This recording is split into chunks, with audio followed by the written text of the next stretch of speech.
She fails at dating, but who cares? She's doing great at her career. She doesn't need a man, but she's going to sleep around like a man anyway. She's like not afraid to admit she like farts. This is like a very specific sort of girl that was like really sort of popular in the 2010s. They had a manic episode and spent $18,000, but who cares? Because, they're a product manager at Facebook. Do you think that you're a pickup artist? No. You recently released a podcast where you considered that you might have been a pickup artist all along, and definitely some of the insights that I've seen you write are unusually incisive, I think, about the dating world. Where have they come from? Why have you taken such an interest in attraction and mating? Well, so I have sort of a weird romantic history. I got married very young, and then I got divorced. And so my first real time on the dating market, I was already in my late 20s.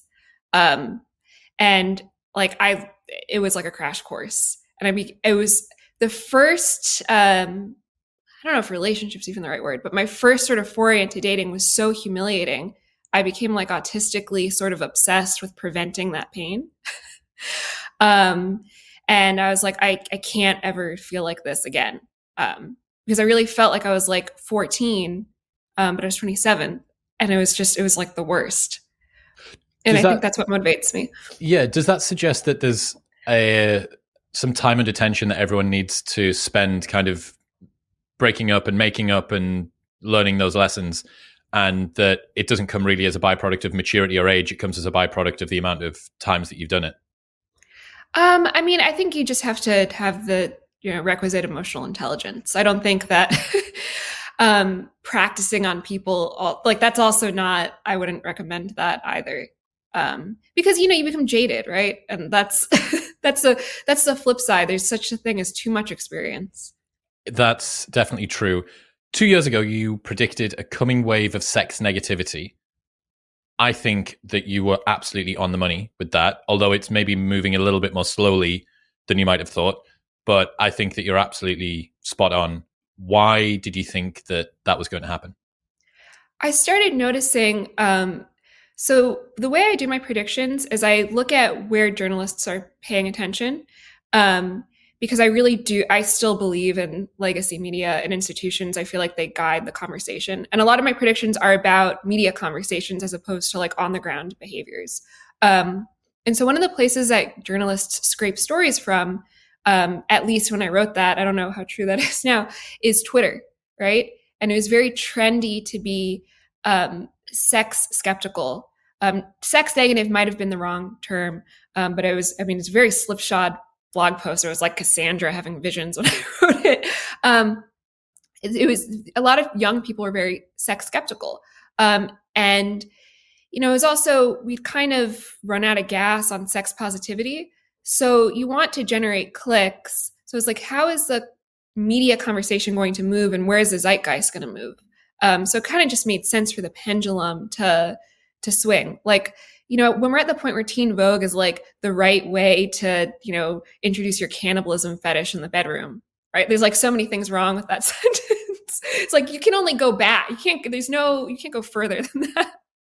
Yes. Shapiro had a really good take. I don't think that he had a particularly good episode at all about the halftime show that Rihanna did, but he said something very smart when he was talking about it, which was, when all the taboos have become mainstream, there is nothing left to transgress other than ideological transgression. And I think he just means that once everything has been put on the table, like, where do you go to find the new, explicit, exciting, dirty thing?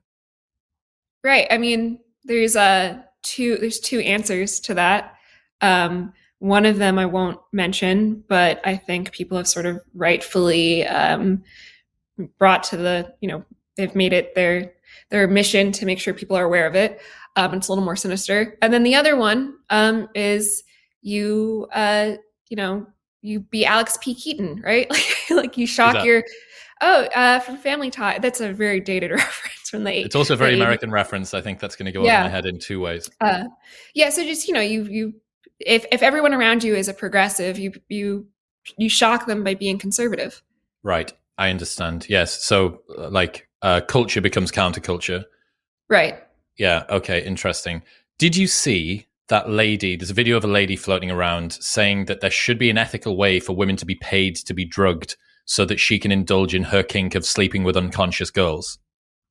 I haven't seen the video, but I've heard that talked about. I'm aware of that there's people who think that's a Non-ironic. That's not an right. ironic video. I mean, of course, it makes sense, right? There's a market for everything. That a market for someone to consensually be drugged and paid for being drugged so that this lady can have sex, fulfill her kink of having sex with them. I mean, that's quite surprising. Even in this era, that's quite surprising. I'm not surprised by that at all. I'm more surprised when like I'll see TikToks sometimes of people like cavalierly talking about like, and this is off the deep end, so I'm just gonna warn you about what I'm about to say, like very cavalierly talking about like playing with like feces in sexual situations. That shocks me, right? Like you see a beautiful like 21-year-old talking about it's like what did I just like, and then because it's a TikTok, it'll autoplay, so you just watch it like 50 times just to make sure you heard it correctly. But you know, consensual roofing is a little bit less. Fair enough. Maybe somebody shitting on you is less offensive than consensual roofing. Maybe you're right. But I suppose one of the things, because I don't use TikTok, so I'm really not tapped into what I know is now a large burgeoning part of internet subculture. I heard you talk about the fact that you could predict what was going to happen on TikTok by looking at Tumblr a few years ago, or that basically no one should be surprised by the trends that we see on TikTok because Oh yeah. they already existed. What is that for people that weren't delving the depths of Tumblr 5 years ago? What's that sort of horseshoe theory? So basically that argument is, people think that TikTok introduced certain ideas or certain trends, but you could trace all of these back all the way to like the dawn of the internet even. Like here's a really good example. Multiple personality disorder, right? So obviously this was a trend offline. I think in like the late 80s, if I'm remembering correctly, right? You have all these pop like psych books about it. Suddenly, you have like this cottage industry of therapists who are diagnosing people with multiple personality disorder. It's the jury is not out yet if it's even a thing. You go on Usenet and there's all of these communities for people with MPD. And it looks very similar to what people see on TikTok, and they're complaining about today. They're like, "Oh, kids are just self-diagnosing," but people have been self-diagnosing. It's as soon as they have a space to have these conversations, it happens, right? So you could trace it all the way back to Usenet, and then there's like people have like personal homepages sort of dedicated to like, oh, who are your alters, who are your other personalities, and then it really grows on Tumblr because it's just more accessible. And then TikTok is even more accessible and more people are online. So it spreads, but it's not native to TikTok, which is, I think, the big mistake people make. What's happened then? Is it more visible on TikTok? Is it more obvious? Is it more clippable and reshareable and commentable? Yeah, I mean, I think it's two very simple things. One, more people are online, right? It's just sheer volume. The time they're spending online is much higher, and also like I think we really underestimate the power that journalists have. So when you write about something and you have an audience, you amplify the effect. Right? And that's my big argument with Tumblr. I get misquoted a lot as saying that Tumblr like invented wokeness. That's obviously absurd, right? Like Tumblr didn't invent Foucault, but Tumblr is like a really great vehicle of transmission for ideas because there was a lot of teenagers who were using it, and there was journalists who were using it as a place to get ideas very easily. And it was during the age of clickbait. It was like right when clickbait started. So you see,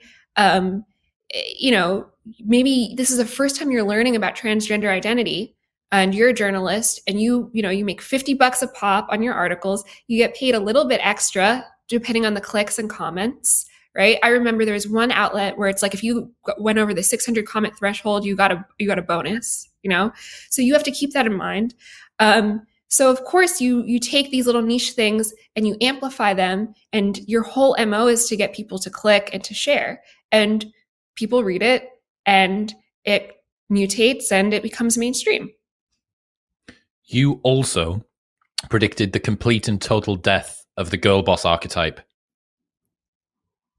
Why? What led you to that conclusion? Another, so it's a few things. One, I do have to say that other people also predicted this. I wasn't, I wasn't a pioneer, or if I was one pioneer among many. I love to, make sure I hat tip everyone. So it's a few things. One, it's the trend to burning out. So it's sort of the natural life cycle. How long has this been going on? Have we gotten everything out of it that we can? How much further can we go? And that's a really simple question, but I think, again, it's another thing that's super underappreciated, and people don't ask that question often enough. And then the other thing is the way our lifestyles are changing. Like, you can't really be a girl boss if you're like completely alone, quarantined in your apartment.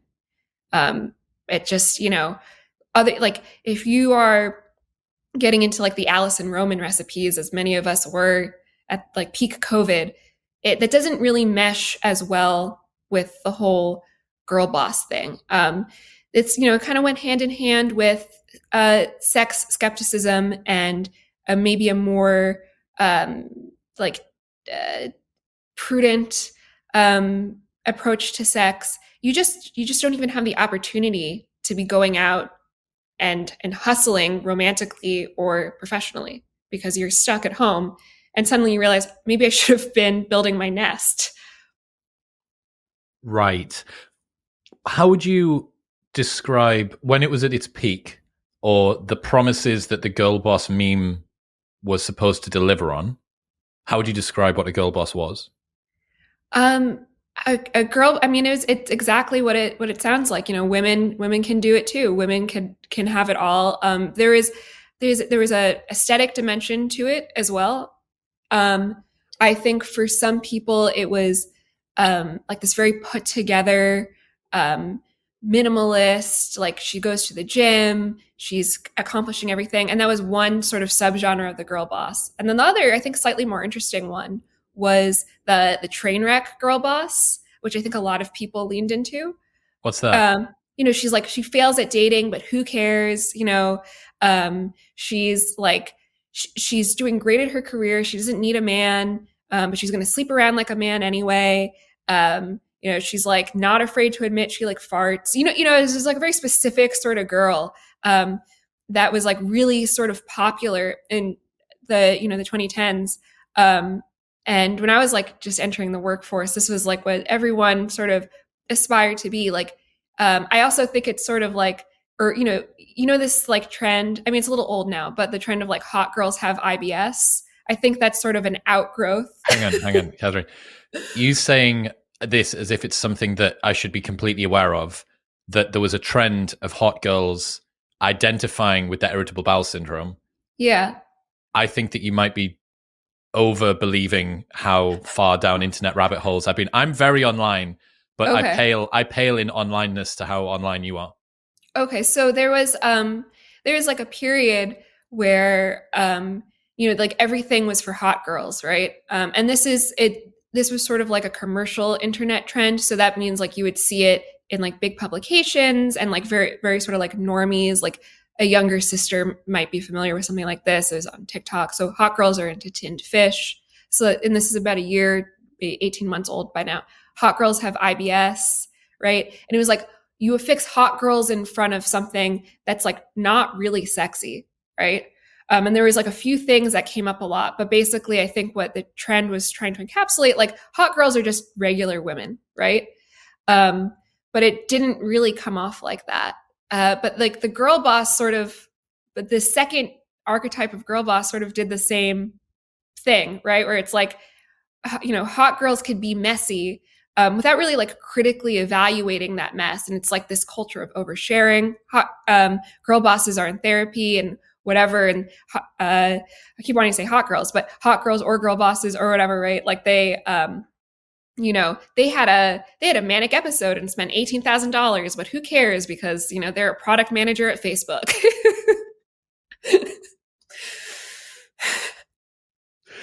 Oh my god. Okay, so it seems like the girl boss archetype, at least in part, wasn't that much about romance. At least, like specifically, that was something that was quite vacant from the girl boss archetype. Am I right?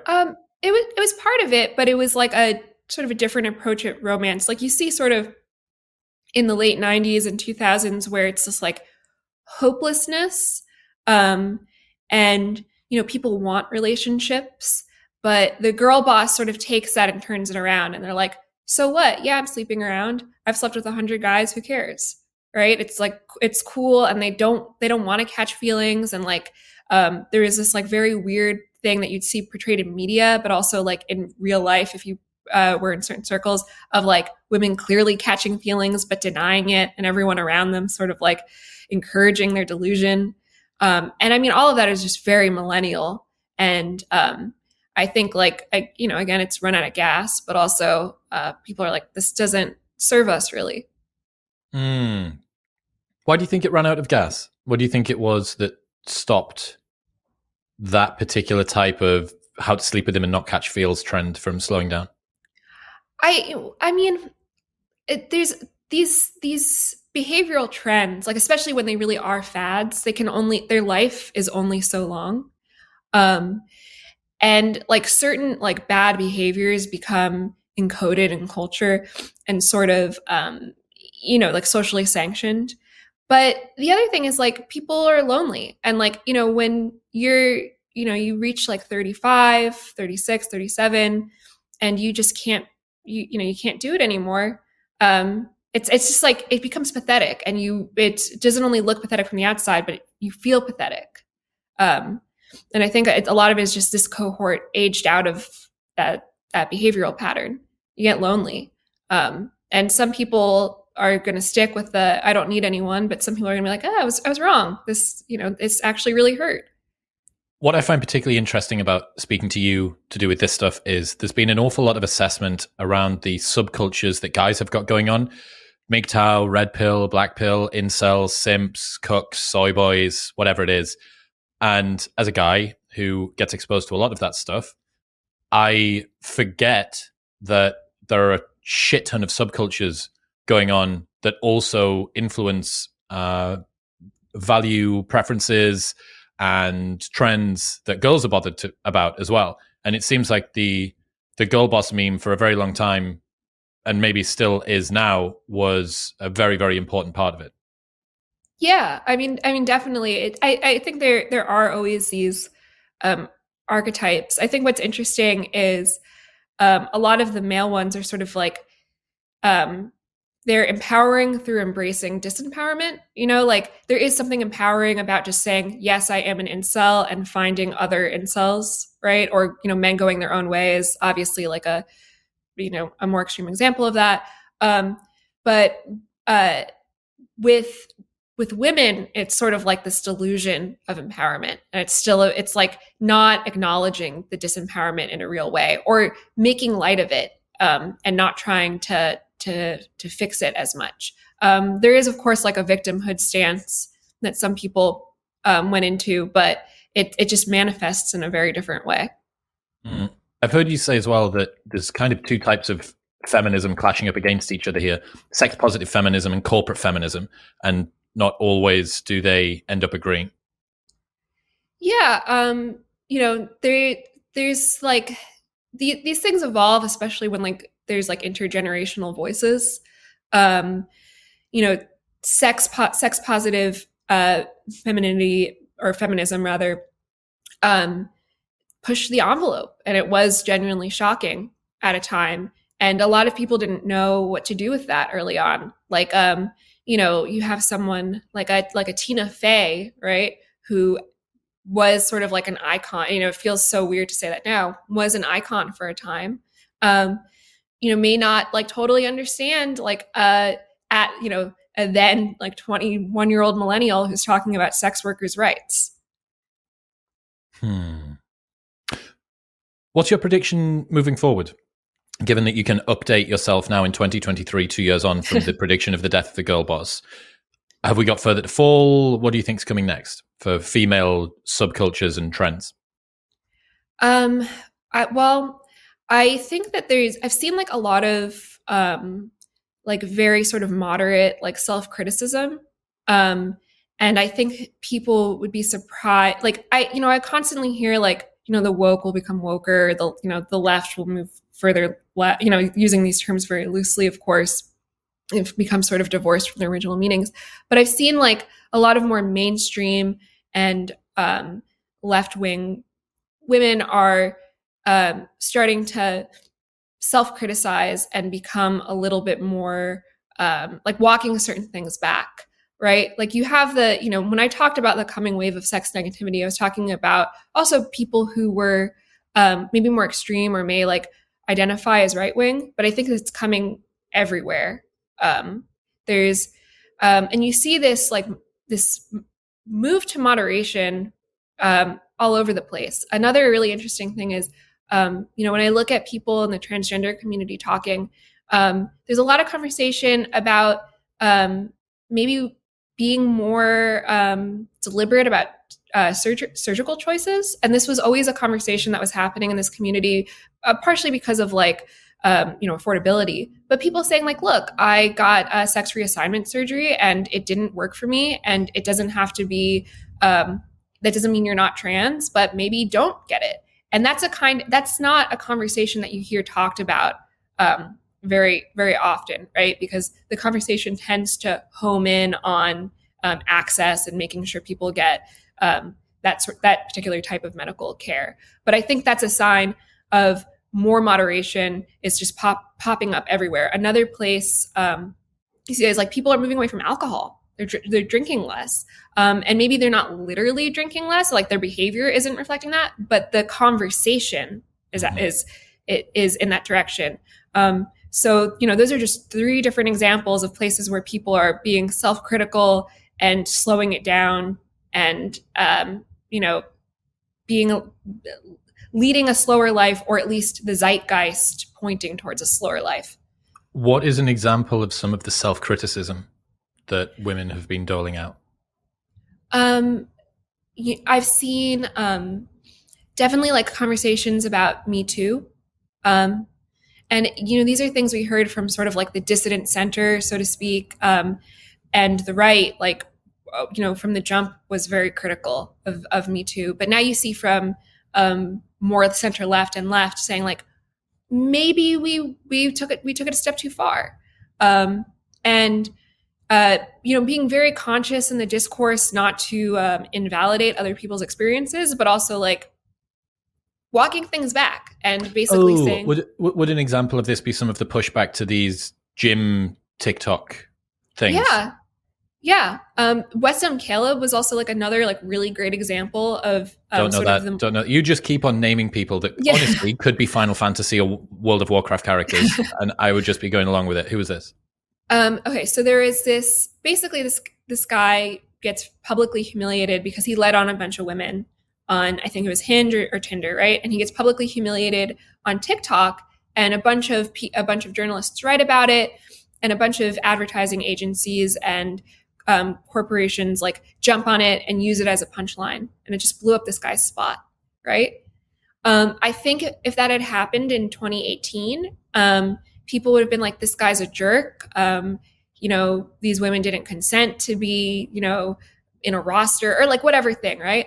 And I think because it happened after there had been so many of these, I think there'd been so many like Me Too type situations that maybe were, on the wider end of the gray scale, if you know what I mean.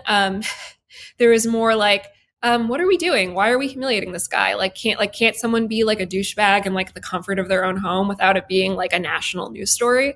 And I think that was sort of like a pivot point of saying like, we've been leaning into the victimhood thing a little bit too long.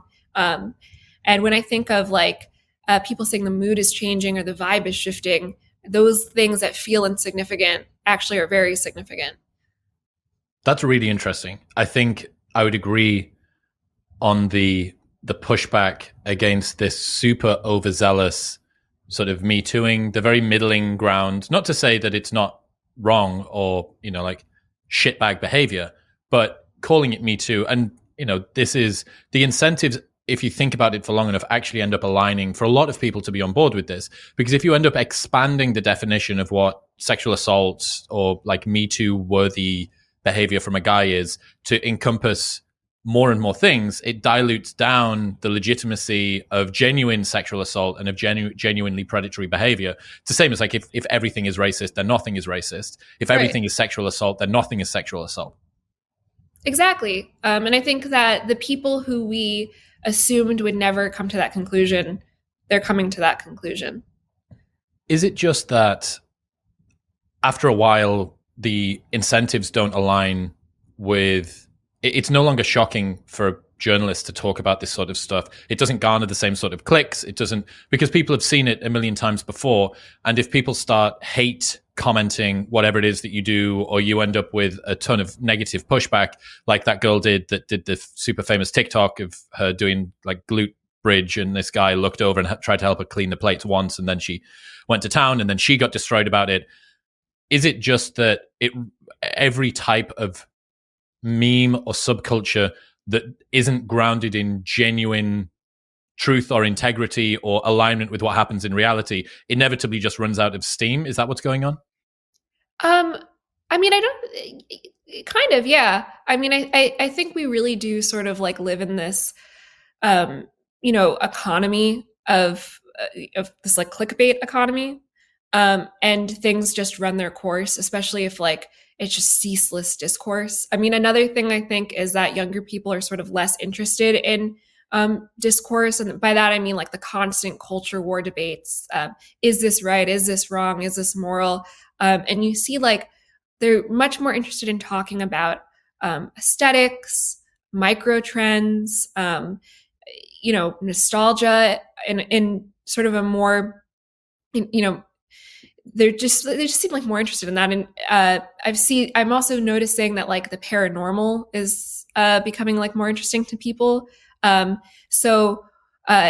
course the new age has been trendy for a while, and we've had this new age renaissance like astrology, but I see like the difference with like paranormal being like it's not about predicting your own life. There's like a pure leisure aspect of this.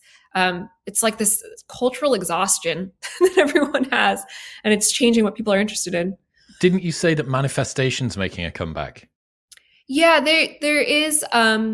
There's definitely manifestation is everywhere, right? I don't know if it's making a comeback, but it's been around. Like we've been for a long time. We've been like living in this culture of tell me what's going to happen next, and how can I will myself into getting exactly what I want. Like I think in the future, everyone will be seen exactly how they want to be seen for 15 minutes, something like that. You found an example of some lady that said if your partner is talking to you and they're saying something that you don't want to hear, then block that sound out in your mind. Imagine the things that you want to hear them saying to you and manifest into existence that they stop complaining about the fact that you didn't pick up the dog poo outside, but actually how gorgeous you look, or whatever it was that she was talking about. Oh, it's bonkers, right? Yes. Yeah, that's full on bananas. Yeah, it's really. I mean, some of the manifestation stuff is really out there. It's a helplessness, right? Like you just, you want something so badly, and you don't know how to get it. And I mean, I also think a big part of it is people aren't really out in the world living. A lot of our living takes place in front of a screen or on our couch or how does that change whatever things? Well, because if you're sort of stuck within your own mind, right? Like there's nothing that you can actually physically do. We're so cerebral that changing the way you think does make sense in that framework. Oh, because so much of our life is lived up in our heads and so little bit is lived outside. Yeah, that's very interesting. I've been thinking about this a lot, especially to do with the rise of like male subcultures online, especially the incel black pill ideology. And how it is that my experience and most of the guys that I know's experiences don't seem to necessarily speak to the world that a lot of young guys seem to be talking about online. And the reason that I think, at least in part, that this is true is that social media, increasing levels of social anxiety, and a lack of exposure to mating in the real world means that a lot of, especially young guys' experiences about different ways that relationships can unfold are experienced primarily through the internet. And by design, the stories that are going to catch fire on the internet are the most egregious ones about some guy that leaves to go and get the milk and comes back and finds his wife in bed with the postman and the postman's dog, and then she leaves him and takes the kids and his leg and a bunch of other stuff. That, quite rightly, will get 100,000 upvotes on Reddit, which means that downstream from that, young guys who have no other evidence to suggest that women aren't all like that take that as representative of what's going on at large. And I think that this is one of the problems when you have a chronically online world. You have no real world evidence to suggest that the thing that the most online people and the most egregious stories talk about might not be true.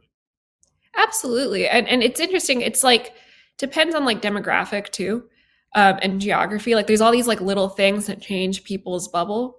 Like ask a woman who's like a relatively attractive woman who's like between the ages of like 18 and 27. And they'll say like, it's so easy to get a guy. Like, you know, you could just sort of, it's like a conveyor belt. Ask a woman who's, 32 or older, and there's this perception that any guy can get literally any girl, you know. Ask most men, they're like, all women are sluts, and they have, I hate this term, but like a cock carousel, you know, the female alternative to the roster. So everyone, and they all underestimate sort of like how their specific circumstances also impact. It's more than just like confirmation bias, right? Like if you're a 35-year-old woman in, upper middle class to upper class circles in Manhattan, yeah, you're gonna struggle, right? It's like, of course. But if you're in you're a 21-year-old in the Bay Area, well, yeah, the world is your oyster. Yes. What about rejection sensitivity? What's that? It's the first time that I'd ever heard of it when you wrote about it. Oh yeah, that was a very weird article. So that was an article I wrote, or I guess a blog post that I wrote, about how we experience like much higher volumes of rejection that we don't even clock as rejection, and we're experiencing like micro rejections every single day, and what might be perceived as an overreaction is just like a compounded reaction. What like? Like, so, you like, there's all these like micro ways we can get rejected online. So then when we face like a real rejection, it might feel like more painful than it might have otherwise, because we're sort of like swimming in this soup of rejection. Dating apps are like a really great example of this. Like you're being rejected thousands of times in some cases on dating apps, and like we don't really appreciate like how painful that is.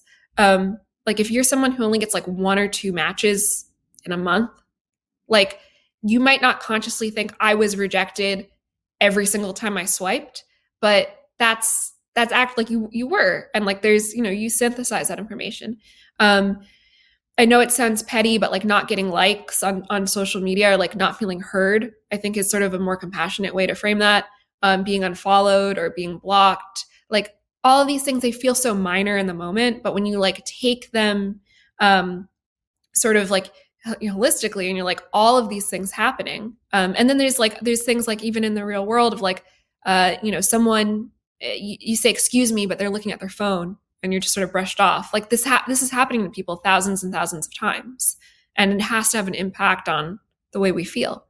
So there's a sea of ambient rejection that just happens. Yes. I mean, one of the ways that apps are designed is for you to not feel the pain of rejection, right? I mean, once you're matched with somebody, you can message them and they could not message back. But even with that, it's, oh, maybe they didn't see it, or maybe they were busy, or maybe they got hit by a truck or something. You don't actually know why it was that they rejected you. But I think that there's some legs to that. And obviously the easy pushback is, well, we live in a time which has got the greatest wealth and comfort of any civilization ever. All of these things pale into the background. But I do think that in a time where people have got fewer friends on average than ever before, the ability to ride the waves of small rejections in a increasingly cerebral, more neurotic, more socially anxious, less outside, less exposed to sun, less touching grass world probably does mean that a lot of people will feel these rejections, and not only will they be more exposed to them, but are probably more sensitive to them when they do get exposed to them. So I don't think that there's necessarily really any reason for people to feel like if that is something that they sense, that's some indication of personal failing on their part. It's like, look, we weren't designed to be exposed to this many people this frequently. Absolutely. And downstream from that, the number of potential rejections that you could have had in one day on the internet is the same as you could have had in an entire lifetime 10,000 years ago. Yeah. I mean, and the other part of this is like boundaries have been sort of obliterated.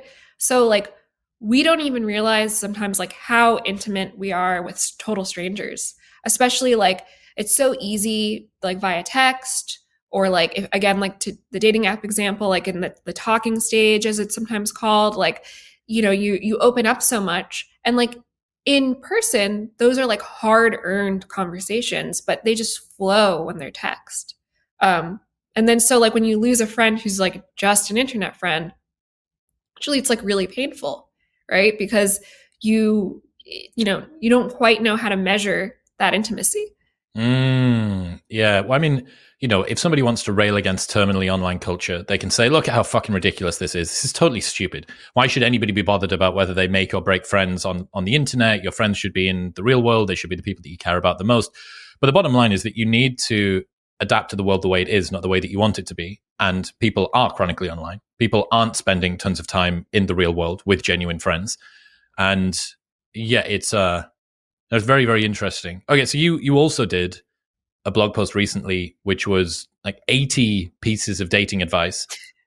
I found some of my favorites, and I want to go through some of these with you. So the first one is, if a woman likes you, she's automatically going to assume other women are pursuing you because she thinks everyone views you the way that she does.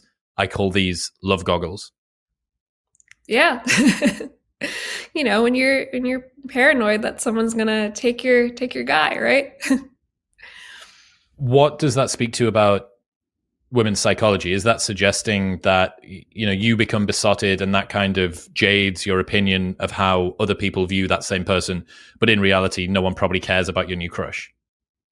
It sort of comes, so I wrote that because it comes from this, a lot of women are paranoid is really the wrong word, but like insecure, right? That like they're competing when they're not always.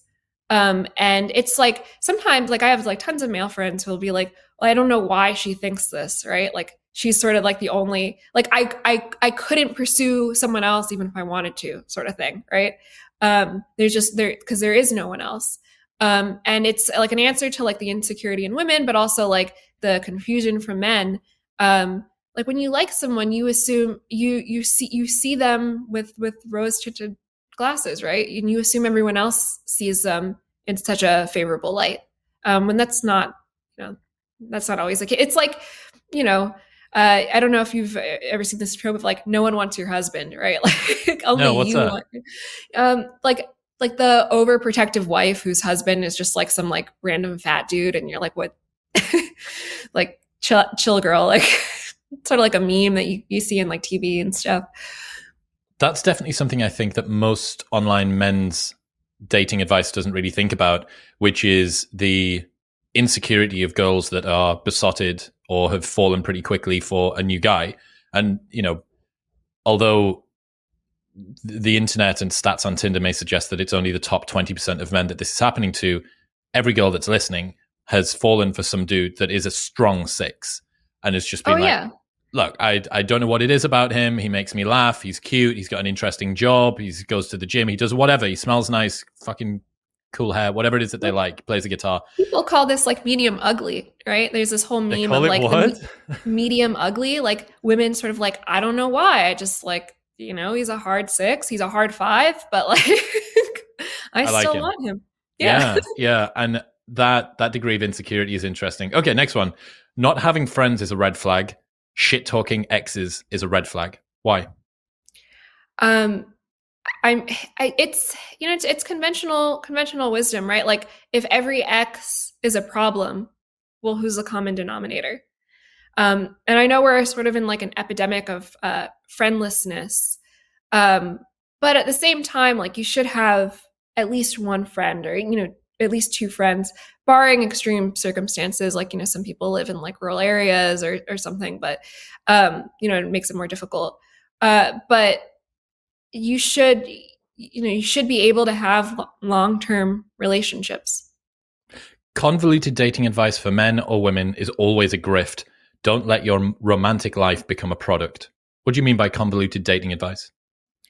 Just like how every little thing matters. Like every little thing is a red flag. Every like if move your hand 2 inches to the right, and then it signals that whatever. Like there's all this weird stuff like that out there. And usually it's just a way for someone to sell a personality or a course or a book, or just get attention. Oh, because what they do is they purposefully overcomplicate the dynamic of Yeah. how to get somebody, because that gives them the what does my housemate Zach calls it? It's like secret knowledge or gated knowledge or something. He's got a charlatan's playbook, and it's a bunch of different things that you can go through to determine whether or not a guru is actually a charlatan or if they're legit. And one of them is this gate kept secret knowledge that nobody else understands, and it's always using terms that no one's ever heard of before, or that are purpose built to try and describe what they're talking about. It is always very convoluted. It is always very complex. Right. Like you don't need to wear a certain perfume or a certain lipstick for men, and like men and women both are actually pretty simple, I think. Be direct, not desperate. Yeah. Desperate is like cloying and asking repeatedly. Um, sort of being a hanger on, not taking signals. Litigating answers is like a big one. And directness is just saying what you mean and being honest and transparent. Who do you think that's a bigger deal for, guys or girls? I think both in different ways. I don't think we talk enough about like women do this thing like drunk texting, but really they got drunk for the sole purpose of sending 20 desperate text messages, right? Um, like counting the seconds between like responses, things like that. Just be it's hard. It's because you think if you send a lot of messages, or if you like somehow it'll change, or it'll like appeal to this person, but I mean it doesn't. And being direct is always going to be pretty attractive, I think, from both guys and girls. There's very few people that I could imagine, very few situations in which somebody being more direct, unless it was first date and they're being like oversharing. As soon as you get past that sort of first step, being direct, I think, makes a lot of sense. Okay, next one. He doesn't have NPD. What's NPD? Narcissistic personality disorder. Thank you. He doesn't have narcissistic personality disorder. He wants to have sex and you're too available. And on that note, you never want to be too available. Even if the person likes you, that's how you lose your value. That doesn't mean you can't be a ride or die, but boundaries don't only protect your feelings, they protect your worth. What's that? All right, so the MPD thing, it's like one of these excuses people use, like, oh, he love bombed me, like, so love bombing is like when you're it's a clinical term, but the way it's used is like when a guy's like too sweet in the beginning, and you like, you are taken with him. Well, it's a like obvious like millennia old tactic, right? And now that we've like medicalized it for some reason. Now it's a pathology. Right. And just like, no, you just wanted to fuck you. Like, it's obvious. But yeah, being too available is like saying yes to everything. Again, it seems so cliche and obvious, like don't answer like what are you doing text at 3 a.m, but like a lot of people actually do, or like dropping everything. You don't have to play hard to get in like some labyrinthine way, but you also don't have to like put your own life on hold to make the other person know that you like them. You can do that in ways that maintain your self-respect. One of the things that does trend in sort of like dating and relationship circles that I think is actually really useful is this phrase called limerence, which is like an obsessive sort of love. Um, and it's not love, right? It's like the crush that rules your life. And I think that is actually like a really good thing to be aware of, because that's, you're not in love, it's, you didn't meet your soulmate, like you, it's filling a void, and you're actually using it in the same way people might use a substance. Like it is sort of an addiction. And I think a lot of Limerence? people, yeah, I think a lot of people fall into that trap. Never heard that word before. I went down the rabbit hole of liminal spaces. I know that was a huge thing on the internet, but something tells me that that's like old news to you. Yeah, I mean, liminal spaces are interesting. It's a different lane, but they are I'm interesting. aware it's a different lane. Look, I'm just trying to find common ground between me and someone that is like the most online person I've ever met. Okay, next one. Predictable is good. Why? You don't want someone who always is keeping you on edge, right? Like you should know how they react. And that works in both ways. Like what makes them angry, but what makes them happy? Someone where you don't know if they're going to like you one day to the next, like that isn't fun. And I think a lot of these this like advice that's about like predicting and sort of like sussing out like what does this really mean, like when a guy says X it means Y, a lot of that is sort of like trying to like rationalize when people don't really like you or when they're playing games with you. You should be able to tell pretty early what things mean, even if there are certain nuances that vary from person to person. Interesting. Yeah, there's a conversation I had with Logan Urey, who is the director of relationship science for Hinge. And she was talking about how a lot of people don't believe that the person that they've just started dating is right for them because they don't feel a spark. And with other people, they have felt a spark, but those people they felt a spark with were perhaps unpredictable or had a whole laundry list of other problems. What they don't realize is that some people are just sparky. They spark with the person at the checkout. They spark with the Uber driver. They spark when they go to the bar and give their ID to the person at the front. They spark with everyone, including the people that they date. And that having that spark isn't particularly indicative of anything. Like one of the most reliable predictors of relationship success is something called psychological stability. So after an incident where your baseline has been knocked off, so an argument or something sad or whatever it is, how long does it take for you to get back to baseline? And that's a very, very reliable predictor of relationship success long term. That's predictable, right? Unpredictable would be they're going to block me on social media, and the only way that I can send them messages is by PayPaling them 1 cent amounts with a message hidden in the references, or they're going to be straight back loving me within seconds of this thing happening. Yeah, I think a lot of people crave those relationships. One, because like it feels like when those people are on and positive, it feels like more valuable for some reason. But also like they're using their relationship to fill another void. And it's I get it, it's addictive, right? Like these are traps that I've fallen into, which is why I share my knowledge with the with the world. There should always be forward momentum. That doesn't mean moving too fast, but don't let yourself fall into relationship purgatory. Men will take the initiative if they're serious. Sure, there are insecure men, but even they will move things along. Just if you don't know if he's your boyfriend within like a month or two, then he's not your boyfriend, and keep it moving. Yeah. I think that's very true, and I know from being a chronic guy around the party scene throughout all of my 20s that the dudes that were reticent about the what are we conversation on average don't have tons of emotional baggage that means that they have trouble committing. It's that they're nexting, waiting for something better to come along, or that they're just generally emotionally unavailable. Now, again, on average, this differs from person to person. This may not apply at all areas underneath the fucking normal distribution of experiences.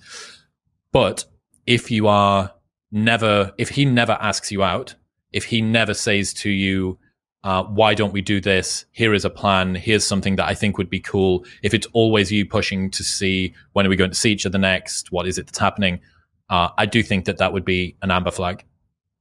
Yeah, absolutely. When men are sure, they're really sure. I would say yes. Okay, you can't manipulate your way into a relationship with sex. If they don't want to date you, they don't want to date you. Doing this is a good way to get used for your body. Yeah, I mean, and this is okay, this is bad advice you see all over like women's publications or like women's media, or at least you did, especially in the 2010s, where it's sort of like you could like blow your way into having a boyfriend, but and if a guy likes the way you give head but doesn't like you as a person, you're just going to keep blowing it. It's not going to be your boyfriend.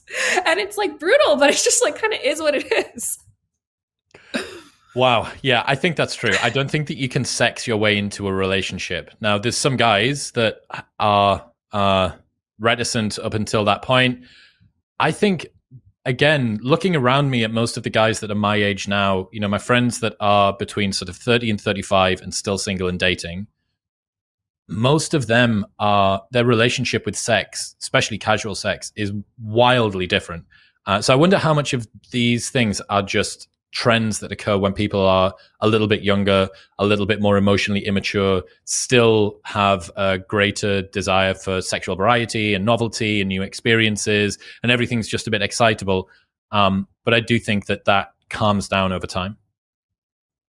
Yeah, I think you're probably right. Like, who is dating advice generally for? I think it's for people in their 20s. I would agree. Okay, men drop hints about weird things they're into through jokes. You can learn a lot about people by what they joke about. Pay attention, then make them think you're psychic by calling them on it.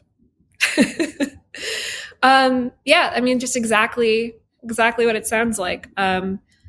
It's a companion piece of advice to this is like people will tell you how they'll hurt you early on. People tell themselves constantly, and we just don't pay attention, or we write things off as jokes. If a guy like jokes about a sex act a lot, like he's probably into it and is gauging your reaction. I have a friend who at every party on Meetup that I've ever been to talks about eating ass. And he talks about it in the most, he's trying to laugh it off. He'll sort of slot it into a joke, but it's pretty ungainly. It's pretty consistent as well, reliably. I would go as far as to say that I've never been to a party where this hasn't come out of his mouth. I'm like, this is not some mere like quirk of your language. This is something much deeper that is coming out of you. Yeah. I mean, but people do that with all sorts of things, right? It's not just like the guy is constantly joking about eating ass. Also, like, what people are preoccupied with is revealing for, and these are, again, like it's obvious once you say it out loud, but it's easy to miss. Another sort of companion piece of advice is if they think you're cheating, they are cheating, or they know that they themselves are capable of cheating. Yeah, because they use theory of mind to project forward what they would be doing if they were behaving in that way. Okay, don't seek someone out who's like your ex. They're not going to be the same. They're not even going to be better. Heal that wound that motivates you to have a type. Yeah. If you dated someone who was like in a particular profession, it's not that you have like a thing for people in that profession. You miss your ex, and don't try to relive that story and change the ending. Start something new.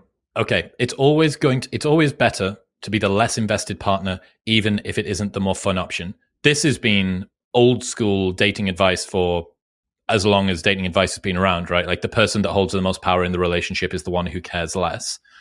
Where does it's always better to be the less invested partner, even if it isn't the more fun option come from? It's just old school. You don't want to, it's conventional wisdom. You don't want to be the one who's constantly chasing. Basically, you just don't want to be the chaser. What would you say to people that push back with, every relationship should be equal. Everybody should be equally invested. That's a sign of an unascended, unawakened relationship between two partners that are still playing a power game of push and pull. Relationships become equal over time. And, a lot of dating advice is for the earlier on in the funnel. And nothing starts on equal footing. Too bad. If you have to open up the Notes app to type out a message, break up. Yep. It has to be an essay. You already took a wrong turn somewhere. Yeah, I think back to some of the times in the office at the events company that I used to work at, and the number of times that the guys would be crowdsourcing the way to do a reply from the boys that were in the room. Like, oh, fucking hell, lads. Like, she sent me, and they'd scroll for ages. They go, look, she sent me all this. We go, oh, you must be in trouble. And then we would end up helping them formulate a response as they desperately try to crowdfund whatever the like way to calm this particular outrage down is best. Yeah, it's never good. It's never a good sign. No. Never date someone who you wouldn't feel comfortable marrying. Definitely never date someone you wouldn't want to be seen in a restaurant with. That was me talking to me. Because I've definitely dated people I wouldn't want to be seen in a restaurant with. Why? Why wouldn't you have wanted to be seen in a restaurant with them? Like they, wear like fully realized steampunk outfits or something. I don't know. I've dated some weirdos. But I do think there is this thing of like, good for right now, not good for, for forever. And sometimes you do end up marrying that person and you're like, in 6 years past, you're like, what did I do with my life? So just, it's, even if you're not ready for that step, it's good to take every relationship seriously just in case, because you kind of don't know how things are going to go. And you don't ever want to be in a situation where you're making excuses for people. You can be compassionate of people's flaws, right? But you don't want to make excuses. And I do feel like there's a lot of excuse making in dating where it's like, oh, he sleeps on a mattress and cheats on me, but I'm not going to marry him. And then he knocks you up and like, maybe you do marry him, That was one of the heuristics I spoke to Louise Perry about, where I was saying, if the only people that you ended up sleeping with or getting into relationships with were people that you'd be prepared to marry, it would fix a lot of downstream problems. Because the alpha widows phenomenon, have you heard of this? Yes. Yeah, so the fact that girls who will maybe get sex off a very high value man, but that man wouldn't get into a relationship with them, then deal with a skewed perception of their own mate value moving forward, which means that they're permanently going to be chasing down fucking Christian Grey, as opposed to maybe setting their sights towards something which is more realistic for a long-term relationship. Those women are delusional for other reasons, though, because, those men tend to make it clear pretty quick that they're never going to commit. And it's sort of like hope is the last thing that dies kind of situation with that. They need, it's, if someone doesn't respect you, you probably shouldn't sleep with them. A welcome realization that they might need. Okay, don't date down to feel better about yourself. It's not fair to them, and it's also not fair to you. Yeah, a lot of people date, even temporarily, like people who can be like infrastructure for their self-esteem, and it breeds resentment. And then it also, I think that guys can get like alpha widowered, right? And that's way less discussed. Sometimes women just lead them on, but sometimes women will sleep with them 1 or 2 times. And it's just because they wanted to be with someone that makes them, that reifies their own value to themselves. Oh, because they would adore them so much that they would get a ton of emotional support. That's the moral of that short story from the New Yorker, Cat Person, that went viral in 2017. What is it? It was the most viral short story of all time. So this isn't, I promise this isn't another random reference, but it's a short story about this woman who sleeps with this sort of slovenly guy, and she ends up ghosting him, if I recall correctly. But sort of the moral of the story is she sleeps with him because she sort of gets off on how much better she is than him, and this is something that's kind of missed in the story, and it's sort of treated now as like this weird Me Too parable, but it's not really that at all. It's like women will date down thinking they won't get rejected and also so they could feel adored. But that's not always what happens. Relationships shouldn't be a sporting event to see how much suffering you can withstand. It's not getting better. Leave while you can. Yeah, you don't want to be with the woman who calls you 20 times yelling at you, you know? It's there's that Offspring song where there's like a lyric that's like the more you suffer, the more it shows you care. Nope. Like absolutely not. Well, people use pain or their ability to withstand something uncomfortable as a proxy for how much they care, right? I did this with my business. I first started my business. I realized that if the business did well, that meant I was a good person. And if the business did badly, that meant I was like less of a person. But over time, I actually shortcutted or totally bypassed the performance of the business and just went to how much suffering did I endure during the preparation for this most recent club night that we did. And even if the event was successful, but I hadn't had a difficult week of work, I would somehow feel like a piece of shit because the only way that this success was worth anything was if I'd bled in the process for it. And it feels like a little bit similar to do with relationships, that what you're doing is, well, actually, no, I'm not sure that it is so much, because the reason that someone sticks about isn't even because they're getting that much out of it. If all that you're doing is permanently suffering. And I don't even know if it's more men than women that do this. I think that this is probably sex equivalent, like sex balanced with regards to whether men and women do this the most, perhaps in different ways.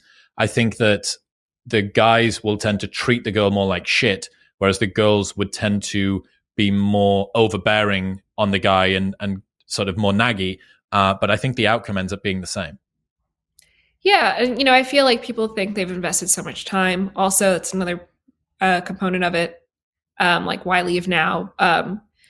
But yeah, just like putting up with like anything that's going to end up with you feeling resentful when you're older is probably, you can't always predict that, but sometimes you can.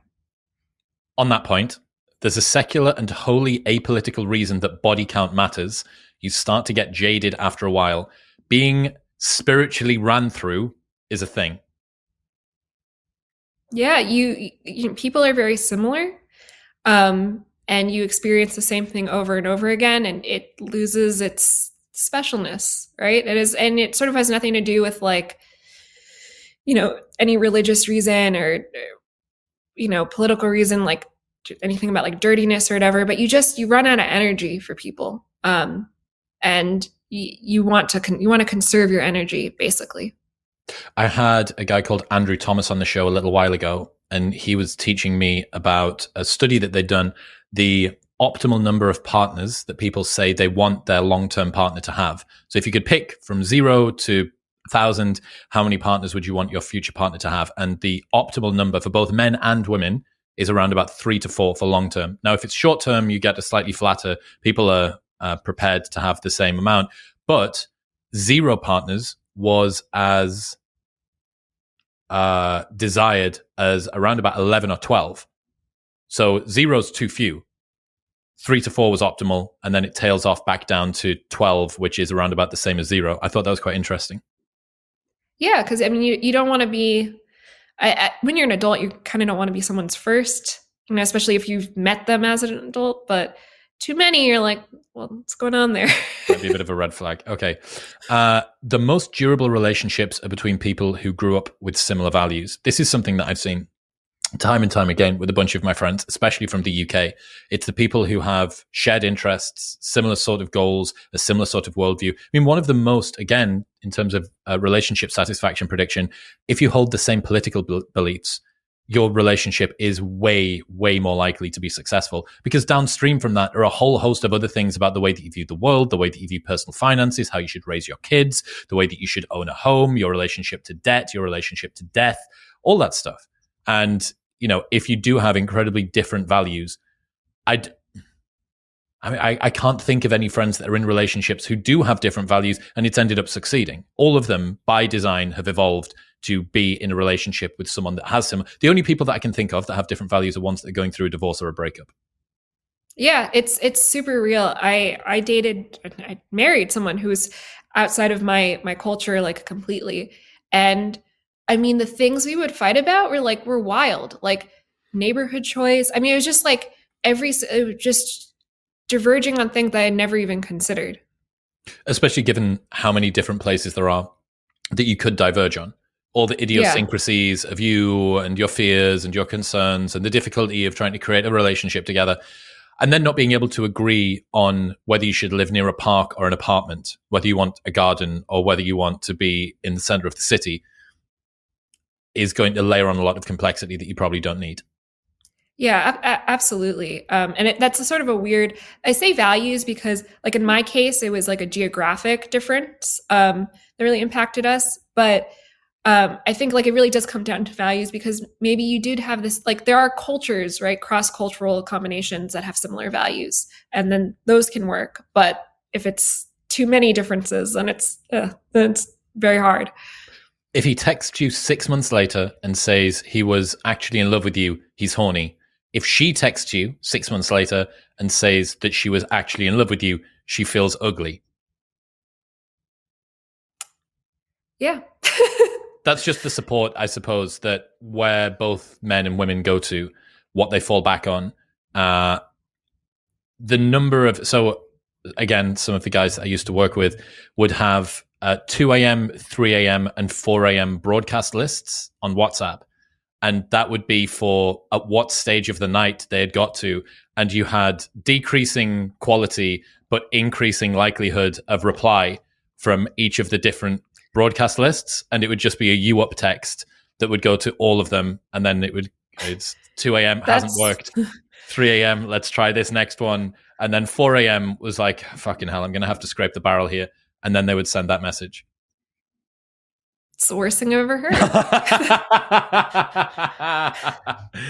Yeah, I mean, Club Promo is not exactly known for its chivalrous dating behavior. Beware the woman who wants to use you as a supporting infrastructure for her self-esteem. Incels are right about emotional tampons. Are you friends or are you a reliable source of male validation? I'd never heard of emotional tampons before. Yeah, it's a word from the incelosphere, and they, I think, weaponize it and say all male female friendships, or not. In the incel world is a huge ecosystem, many different subtypes. I don't want to generalize, but they think that the many women are just using men, and I don't think it's all male female relationships or friendships, but you should be cognizant of it because there definitely are women who keep like harems of men that they perceive as like low value to pad their self-esteem and to make them feel better about themselves. One that's very obvious. If you have to drink or smoke to have sex with them, you don't like having sex with them. I mean, the fact that this is even remotely useful wisdom, I think, speaks a lot to what Louise Perry's been talking about, which is this sort of disembodiment of women specifically from having sex, that, How to Sleep with Him and Not Catch Feels is a non-ironic title of a Cosmopolitan article where he's saying, okay, so I'll try and switch off any psychological response I have to doing this thing in a desperate attempt to achieve freedom, which is like, I don't know, working like my dad and having sex like my brother. Yeah, it's really disheartening because a lot of sort of contemporary relationship podcasts and stuff talk about women dissociating during sex. Like it's just like something all women share all the time. And of course, like I think every woman, will experience it a few times throughout their sexual history, but like to be regularly dissociating because you're that disconnected from your partner and you're doing it to pass the time or to please someone is like very, very upsetting. Why do girls like shows like Call Her Daddy and stuff? Do you listen to these? Do you I do resonate with them? I don't resonate with them. I'm too much of a weirdo. But why do you think that girls like them? Because I don't think have a I theory think of a lot mind. of men I think a lot of men like them. I think some of us, I think, like I listen to it just for pure entertainment and also just sort of just like check in with like different subcultures. I listen to a wide range of crazy stuff. I mean, it is entertaining. I think for some women, it validates poor choices to like hear other people making those same choices. Like, Call Her Daddy was infamous for, they were constantly cheating on their partners. And it was very like validating for women to hear other women talk about it so cavalierly, or sort of like that level of casual sex. But I do think a lot of men listen to those shows, because I find the ones where with more female audiences, even if they're that candid, they're softer and less vulgar, or the type of vulgarity that they use is like more wouldn't be resonant to men at all. I'm sure that this is probably how it feels for a girl to listen to Joe Rogan or something, but I've given Call Her Daddy a couple of cracks, and I don't really understand like where it's kind of like a little bit of a different language. I don't understand a lot of the space, like the cultural space that she's coming from, and she's unbelievably successful. But it would be surprising to me if there was a large cohort of guys that listened. But I'm being surprised by a lot of the things that we're seeing on the internet today. So maybe actually that's not that surprising. I mean, I wouldn't underestimate her appearance, or like both of their appearances, because there's Sophia with Sophia with an F is a new podcast for the other host. I mean, they're both like very thin and very beautiful. Could you imagine if there was like two fat women? Like, it just wouldn't. Maybe it would be as popular, but it would be popular in a different way and also a different scale. Is there something about that if it's two hot girls talking about their failing forward through relationships, is there something that almost legitimates girls that see themselves or their insecurities make them feel like they're not as attractive as those girls? So they go, oh, well, if this really good looking girl can fail forward through relationships, that makes my piece of shit car crash of a love life feel like it's less of a big deal. Maybe. I still think that I'd be interested in looking at the audience demographics of Call Her Daddy. I also think there's types of hot girls that, like, there's the hot girl that a girl would think is hot, and then there's a hot girl that a guy would think is hot, and I think that's actually a really useful distinction. And I think the Call Her Daddy hosts were more like hot girls for guys than hot girls for girls. Yes, I understand what you mean. Okay, last one. When people give advice, they're speaking to themselves as much as they're speaking to you. That doesn't mean their advice is bad, but it's important context. I think everyone who talks about lifestyle and culture is talking to a younger version of themselves. Either they're trying to validate their choices, or they're saying, this is what I would have done if I had known better. I think you're right. William Costello, one of my friends, says research is me search, and he's coming out of the world of academia. But I do think that it's very much the same. Most of the people that I know, whatever they're interested in, it's because it's got some sort of relevance to them. It's questions that they're trying to work out themselves or whatever. Because like, by design, what person would be able to dedicate many hours per week or per day to writing about something, speaking about something, if they didn't have some sort of personal curiosity? Yeah, you have to have skin in the game. Yes. What are you working on next? I have a lot going on. I'm doing a project with my friend Nama Cates about like cyber dating. We're doing a podcast together called We Met Online. It's not launched yet. What's cyber dating? Is that where you don't meet in the real world? Yeah, like all things romance and the internet. Okay, actually, cool. It's much broader than just e-dating. And I'm also working on a book of art and short stories with 2D Cloud, which is a really cool independent press that everyone should check out. I have a lot of stuff going on, but those are the two most exciting ones. Cool. Where can people go if they want to check out more of the stuff that you do and read your writing? Defaultfriend.substack.com. Catherine, I appreciate you. Thank you very much for today. Yeah, thanks for having me.